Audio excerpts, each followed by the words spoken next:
ಮನೆ ಮುಂದೆ ಅಮ್ಮ ಹಣ್ಣು ಕತ್ತರಿಸುತ್ತಿರುತ್ತಾಳೆ. ಅಲ್ಲಿ ಓಡೋಡಿ ಬಂದು ಜಗನ್ನಾಥ ಮಾತಾಡ್ತಾನೆ. ಅಮ್ಮ, ನನಗೆ ಹಸಿವು, ಏನಾದರೂ ಕೊಡ್ತೀಯಾ? ಹಣ್ಣು ಕತ್ತರಿಸ್ತಾ ಇದ್ದೀನಿ, ಸ್ವಲ್ಪ ತಾಳ್ಮೆ ಇರೋ. ಅಮ್ಮ ಒಳಗೆ ಹೋದ ತಕ್ಷಣ ಜಗನ್ನಾಥ ಹಣ್ಣುಗಳನ್ನು ಕದಿದು ತಿನ್ನಲು ಶುರು ಮಾಡುತ್ತಾನೆ. ಅಲ್ಲಿ ಸ್ನೇಹಿತ ಗೋಪಾಲ ಬರುತ್ತಾನೆ.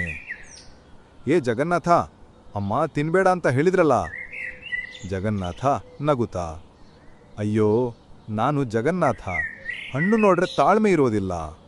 ಅಜ್ಜಿ ಬಂದು ಜಗನ್ನಾಥನ ಕೈಯಲ್ಲಿ ಹಣ್ಣು ನೋಡಿ ನಗುತ್ತಾಳೆ. ಅಮ್ಮ ಕೂಡ ಬರುತ್ತಾಳೆ. ಇವನ ಕುತೂಹಲ ನೋಡಿದ್ರೆ ನನಗೆ ಚಿಕ್ಕಂದಿನ ನೆನಪು ಬರುತ್ತದೆ.